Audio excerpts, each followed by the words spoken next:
She lived alone, deep in the forest, just her, a fire tower, and silence. Until one morning, there was no more Stephanie Stewart. The story we're about to unravel isn't just strange, it's chilling. A 70-year-old woman, tiny in frame but towering in strength, vanishes from her isolated lookout post in the wilds of Alberta. No witnesses, no sounds. Just the ghostly quiet of the forest and the disturbing trail of blood that was left behind. Stephanie wasn't naive. She wasn't lost. She wasn't the kind of person who'd wander off and forget the way back. She was a fire spotter, sharp, prepared, fiercely independent.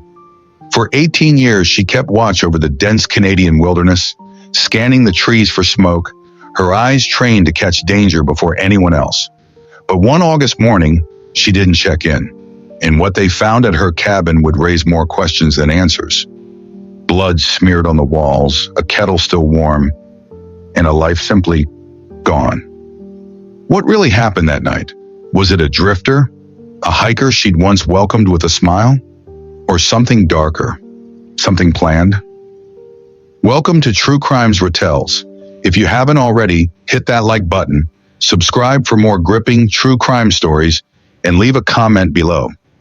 Do you think Stephanie was targeted, or did something sinister follow her deep into those woods? We want to hear your theories.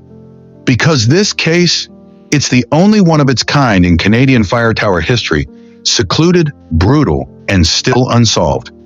Stephanie Stewart was no ordinary woman. At 70 years old, she had more grit than most of us could imagine. She'd biked across Canada solo in her 60s, climbed Mount Kilimanjaro at 69. She wasn't just alive, she lived. And she didn't just work from the forest, she belonged to it. Her lookout near Hinton, Alberta, wasn't just a job, it was her sanctuary. The tower she watched from wasn't completely isolated like others in Alberta, many of which are only reachable by plane or boat. Stephanie's post was off a winding gravel road, just 15 miles from the town of Hinton, a place popular with hikers, a place where she felt safe. But safety can be deceptive. On August 15, 2006, Stephanie vanished. The alarm was raised when she failed to report in for her morning shift. Her co-workers knew immediately this wasn't like her. When they arrived, they found signs of a struggle. Blood, a scene that felt wrong. But no body, no screams were heard, no sightings were made. Just that unnerving silence, the kind you only get in remote places where trees press in from all sides and secrets stay buried. The investigation that followed was intensive but maddeningly fruitless. Search dogs combed the area, helicopters scanned the vast forest, volunteers searched on foot, but there were no answers, no trace of Stephanie, and whoever had been there with her was long gone. Was it someone passing through? A crime of opportunity? Or had she been watched, hunted by someone who knew exactly when and where to strike? The Royal Canadian Mounted Police believe she was murdered, but to this day, no one has been charged. No motive, no suspect. Just whispers in the trees and a family left shattered by uncertainty. Her beloved garden, now overgrown. Her tower, empty. The only evidence of what happened to Stephanie is a blood-stained kettle and the gut-wrenching fact that a woman vanished from the face of the earth without a sound. This is not just a mystery, it's a warning. You see, places like that forest don't just swallow people whole. Someone did this, and someone knows why. Stephanie Stewart was nothing if not dependable. After nearly 2 decades in the wilderness, fire watching from remote towers across Alberta, she had built her life around routine, responsibility, and razor-sharp discipline. You could almost set your watch by her check-ins. Every day without fail, she was expected to call in 3 times to report the weather and fire conditions from her post. And she never missed. Not once. That kind of consistency didn't just come from training. It came from the kind of personality that took the job seriously, almost sacredly. So when her supervisor noticed that she hadn't radioed in that morning, August 26, 2006, it immediately raised a red flag. At first, it was a small concern. Maybe she'd slept in. Maybe she was halfway up the tower. After all, she had to climb a 40-foot ladder just to get to her lookout. There was still time for her to check in, but the silence continued. More minutes passed, then more. By 8:30 a.m., Stephanie still hadn't made contact.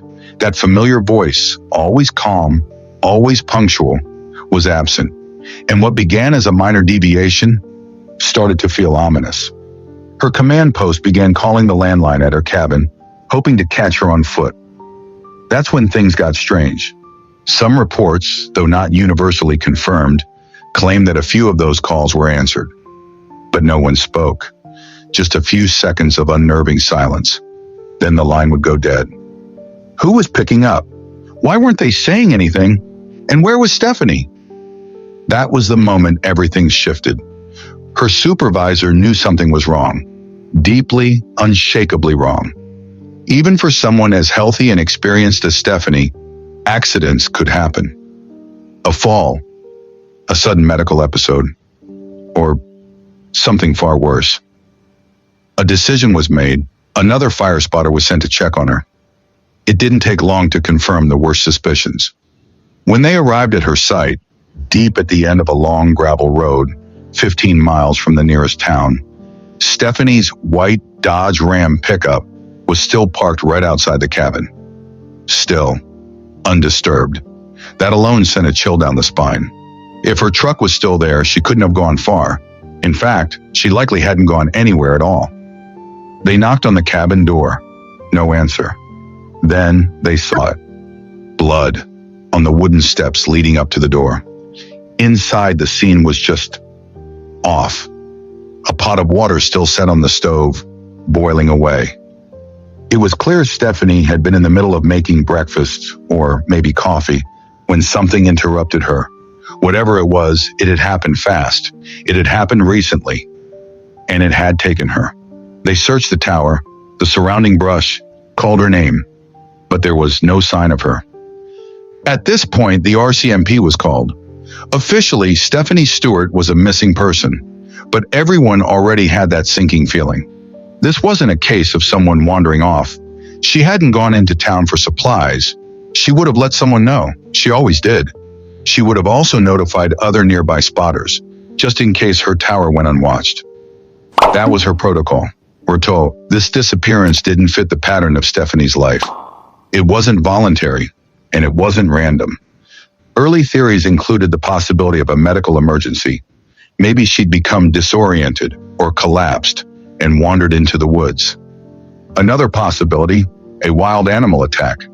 Bears, cougars, wolves. It wasn't unheard of in the Canadian wilderness, and there were signs that seemed to support that theory. Animal tracks were found at the base of the tower. Strands of fur. To some investigators, it looked like maybe Stephanie had heard something outside, stepped out to investigate, and was ambushed. Or maybe she had started her usual climb up to the tower and got caught on the stairs. The blood trail on the steps was a gut punch to everyone involved. So the initial theory focused on wildlife. Search teams arrived, scouring the forest on foot, horseback, and by air. Helicopters with thermal imaging flew overhead, hoping to catch a heat signature in the vast wilderness. But hours turned into days, and there was still no trace of Stephanie. That's when doubts started creeping in. If this was an animal attack, where was the rest of the scene? Why wasn't there more blood, or torn clothing, or a trail? If something that large and aggressive had dragged her into the forest, wouldn't there be signs, drag marks, disturbed earth, shredded fabric? None of that was found. So the RCMP brought in a conservation officer, someone who specialized in analyzing animal attacks. This was someone who had seen the real thing before. Mauled hikers, bear ambushes. He knew what those scenes looked like. And after examining Stephanie's cabin and the area around it, he made a shocking conclusion. This wasn't an animal attack. There were no signs of a struggle in the yard. No claw marks. No signs that a body had been dragged. No evidence of a fight. The blood, while present, didn't match what you'd expect from a predatory strike. The fur found at the tower? Most likely left by a scavenger or curious animal passing through after the fact. And just like that, The entire investigation shifted from a tragic wildlife incident to a potential crime scene.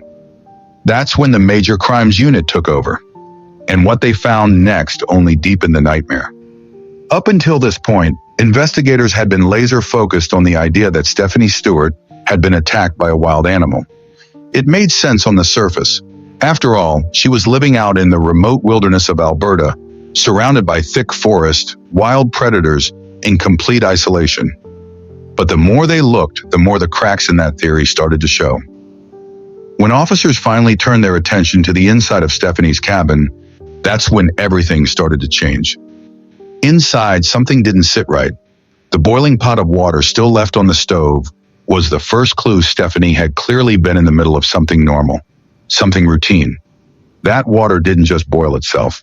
It was like she'd started her morning, maybe planning to make tea or oatmeal, and then something stopped her. But then they noticed something even stranger. A few key items were missing from her cabin, things that wouldn't normally vanish unless someone deliberately took them. 2 pillows, both with blue pillowcases, a burgundy sheet, a distinctive Navajo pattern duvet that usually covered her bed, all gone. Now, this might not mean much at first glance, but to investigators and to anyone who's followed a true crime story or two, that kind of detail sends a chill straight to the spine. Because when bedding disappears in a missing persons case, it's often not about comfort, it's about concealment. Could someone have used the bedding to wrap up a body? And it wasn't just the linens. One of Stephanie's most cherished personal belongings, a broken gold wristwatch that held deep sentimental value, was also missing. This was something she wore constantly. It was a part of her. So naturally, questions began to swirl. Did she take it with her? Could she have somehow left voluntarily? But that didn't track with who Stephanie was. This wasn't a woman who just walked away without a word. The RCMP, now growing more and more uneasy, eventually came out with a public statement. Stephanie Stewart's disappearance was suspicious. In fact, they believed she had very likely been killed. And this shocked the community to its core. To this day, the RCMP have never fully disclosed what exact evidence led them to that conclusion. We don't know what else they found inside that cabin. No timeline, no details about blood spatter, fingerprints, or other forensic clues. The only thing they confirmed was that there were obvious signs of a disturbance inside the cabin. That's their phrase, obvious signs of a disturbance. It was enough to suggest there had been a struggle, that Stephanie, the 70-year-old fire spotter, might have fought back against whoever or whatever came through her door that morning. But that just deepened the mystery. Because again, who would go out of their way, drive miles down a winding gravel road into the dense woods, just to target someone like Stephanie, someone who posed no threat to anyone? It just didn't make sense. Search efforts around her cabin intensified. Ground crews, helicopters, divers, they left no stone unturned. They combed the area relentlessly. They sent boats into every nearby river. They brought in horses to explore areas unreachable by foot. But still nothing. Not Stephanie, not her belongings, no more signs of foul play. It was like she had vanished into thin air. This kind of thing had never happened before. Fire spotters, though isolated and alone in remote wilderness stations, had never reported safety issues. The job was solitary, yes, even lonely, but it was never considered dangerous until now. And of all people, it was Stephanie. Gentle, kind-hearted, retired, deeply respected. She didn't have enemies. She wasn't involved in anything risky. So why her? 5 days after she was first reported missing, the RCMP made it official. They called off the search. This was no longer a missing persons case. It was a criminal investigation. Authorities said they had ruled out a lot of possibilities, though they never explained exactly how. They ruled out the idea that she had a medical emergency and wandered off. They ruled out any kind of accident. They even dismissed the theory that she had chosen to go camping nearby. Why? Because all of Stephanie's camping gear was still inside the cabin, and even if she had gone into the woods for the night, she wouldn't have carried half her bedding pillows, sheets, a full duvet just a few feet into the bush. Plus, that area had already been thoroughly searched. So the only possibility left was chilling. Stephanie Stewart had likely been murdered, her body removed, hidden, maybe even dumped miles away. In the days following the announcement, Stephanie's daughter bravely stepped forward. Together with the RCMP, she made a public plea for help. She had just spoken to her mom the night before she disappeared around 9 p.m., and everything seemed completely normal. Her mother was happy, upbeat. She didn't mention visitors, no plans to go anywhere, nothing suspicious. And most heartbreakingly, her daughter told reporters that her mom didn't have a single known enemy. There was no one she could think of who would want to harm her. That just left even more questions. The location of the cabin was remote, incredibly remote. If someone did want to hurt her, they would have had to know exactly where to go. There's only one road in and out. This isn't a place someone just stumbles across. You have to intend to be there. Which raised a terrifying possibility. Was Stephanie the intended target? And there was that other eerie detail. Remember those phone calls earlier that morning, the ones that were answered, but met with complete silence before someone on the other end hung up? It haunts you to think about it. Could that have been Stephanie, injured but alive, desperately trying to signal that she needed help? Could she have picked up the phone, unable to speak, praying someone would realize something was wrong? It's a horrifying thought, and one that stuck with investigators and the public alike. The short time frame between Stephanie's last known activity and when someone arrived to check on her left very little opportunity for cleanup. Whoever did this would have had to act fast, which meant they probably had a car. The RCMP appealed to the public, asking anyone who might have seen a suspicious vehicle in the area that morning to come forward. But unfortunately, the road near the cabin emptied onto a quiet rural back road, and from there, someone could easily jump onto Highway 40 and disappear. To the north, just endless wilderness, thousands of square kilometers of untamed, forested land. If her body had been dumped there, it could take years to find, or never. Still, authorities didn't give up hope. Hunting season was approaching, and that meant more eyes in the woods. Hikers, campers, backcountry adventurers. The RCMP asked everyone to keep a lookout. Maybe someone would stumble upon something, a clue, a shred of evidence, anything. But despite everyone's best efforts, still nothing.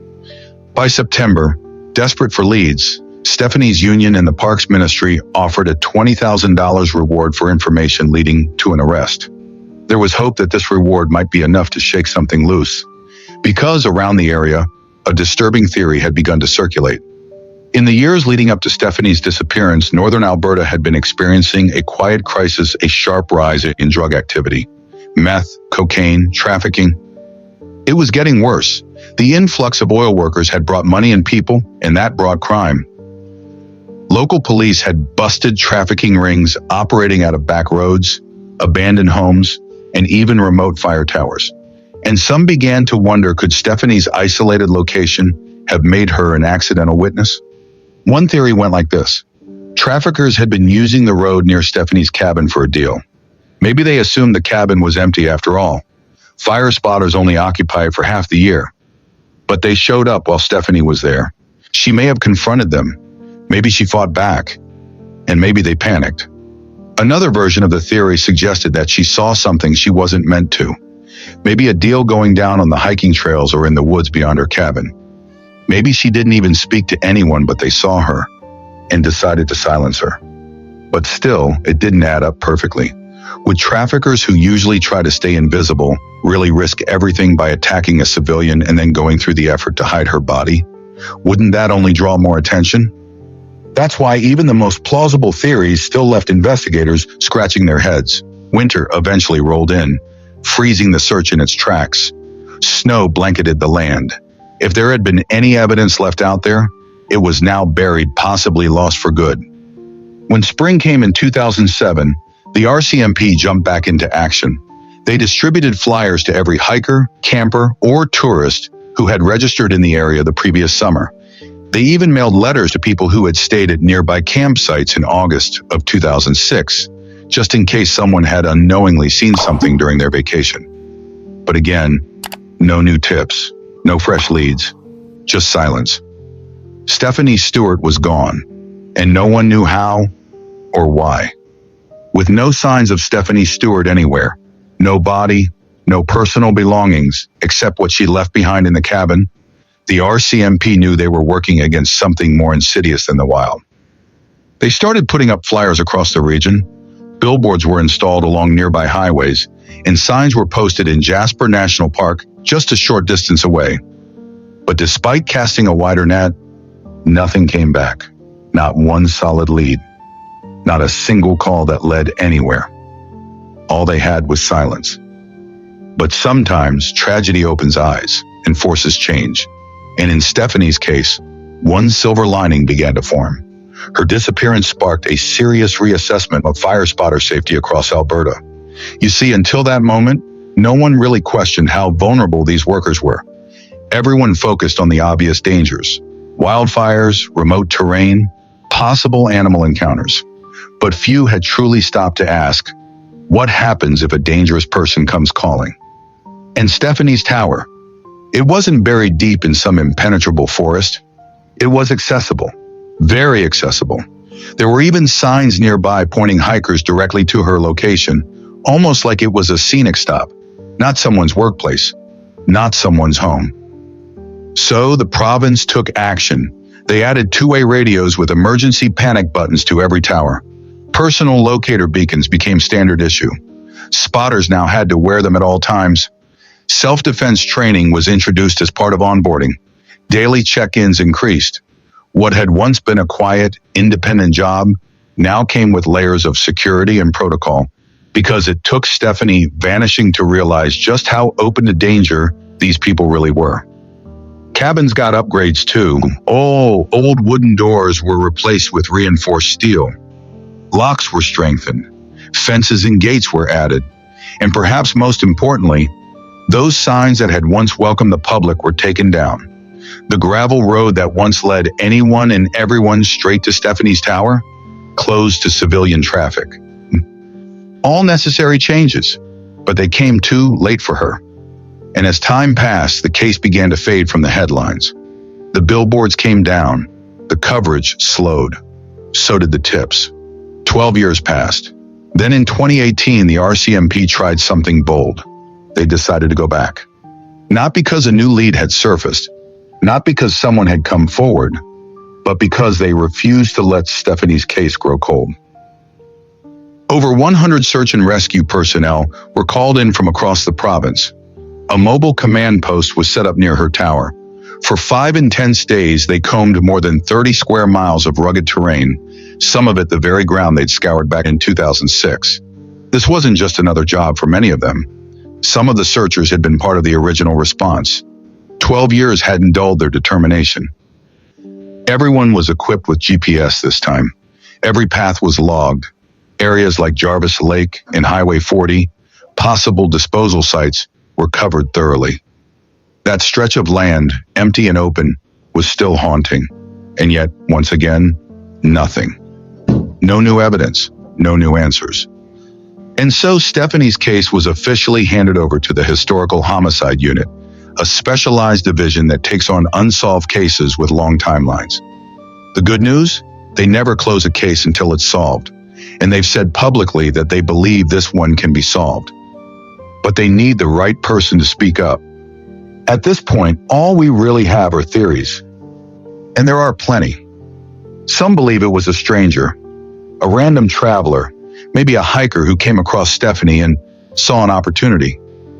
Her tower was, after all, a known location. She loved to speak with hikers. Maybe she trusted the wrong person that morning. Others wonder if it was someone who knew her, someone familiar with her habits, her routines, someone who knew exactly what time she'd be alone and how long it might take before anyone realized she was missing. Then there are more fringe theories. Some suggest she ran off and started a new life, though there's absolutely no evidence to support that. In fact, everything points to the opposite. Stephanie loved her work. She lived for that fire tower. She had no known problems, no apparent enemies. Her life wasn't perfect, but it certainly wasn't something she was running from. But one theory has taken hold in certain corners of the internet. a name that keeps coming up again and again: Travis Vader. Travis was a known drifter in the area back then. He had a criminal record packed with thefts, arson, weapons charges, and drug activity. Some believe he may have crossed paths with Stephanie, especially since he was known to frequent the kinds of isolated places near where she lived and worked. But here's where things get even more disturbing. In 2010, just 4 years after Stephanie vanished, the Edson Fire Department responded to a burning camper trailer at Minnow Lake Campground. When they arrived, the trailer was empty, no one inside, but the vehicle was registered to an elderly couple, Lyle and Marie McCann, both in their 70s, and both missing. At first, no one realized they were even gone, but a few days later, their family reported them missing. Then things started to come together and fall apart. The McCanns had been towing a car behind the trailer. That car was gone. Police feared the worst. Then the missing car was found, and inside it, evidence led them to Travis Vader. He was arrested shortly after. Though the McCanns' bodies were never recovered, Travis Vader was eventually convicted, though not for murder. After a long, chaotic legal battle, he was found guilty of manslaughter in 2016 and sentenced to life in prison with the possibility of parole after 7 years. The case was a legal mess. Evidence went missing, charges were stayed, reinstated, changed. But in the end, the courts held him responsible for the couple's deaths, even if no one ever found their remains. That's why some people look at him and think, what if? What if he was in the area in 2006? What if Stephanie had something, money, a vehicle, even just bad luck, that made her a target? There are similarities, sure. The victims were older. Both cases happened in isolated areas, and Stephanie's gold watch was never found. Some think maybe the pot of boiling water left on the stove was a clumsy attempt at setting a fire. But honestly, that theory doesn't hold much weight. If Vader was experienced in arson, as his record shows, why would he rely on something as slow and unreliable as boiling water to start a blaze? That doesn't fit. And despite the rumors, no law enforcement agency has ever publicly linked him to Stephanie's case. Not directly. Still, questions remain. Could it have been someone else entirely? Could it have been connected to illegal activity in the area? Drug trafficking, maybe? Or was it simply someone who had been watching Stephanie for days, maybe weeks? Personally, I believe this was someone who knew her, someone who knew her schedule, someone she trusted enough to open the door for. She was making tea, maybe coffee, getting ready for the day. She wasn't panicked. She wasn't preparing to run. She was relaxed. That tells me she didn't see the threat coming. Maybe it was someone who said they were in trouble and needed help. Or maybe it was someone who had visited before. Just another friendly face, until they weren't. Whatever happened that morning, it was quick and deliberate. And here's the thing, somebody knows. Someone out there has the missing piece, and the RCMP believe that too. There are whispers online, mostly from locals, suggesting that police might already have a good idea who was involved, but they were waiting for that one undeniable piece of evidence. The Historical Homicide Unit remains committed. They're not giving up, and neither should we. Stephanie wasn't just another missing person. She was a woman who dedicated her life to protecting the forest. She loved her solitude. She loved her work. And if her life ended violently in the very place she treasured most, then someone needs to answer for it. If you know anything, please come forward. And if this story moved you, share it. Whether it's this video or another article, spread her name. Keep Stephanie's case alive, because someone out there is living free while she is still missing. Thank you for watching True Crimes Ratels. If you're new here, please hit the subscribe button and turn on notifications. We tell these stories to keep them alive, because justice doesn't have an expiration date. And in the comments, I want to hear your thoughts. Do you think Stephanie's killer was someone passing through, or someone who had been planning this for a long time? I'll see you in the next case.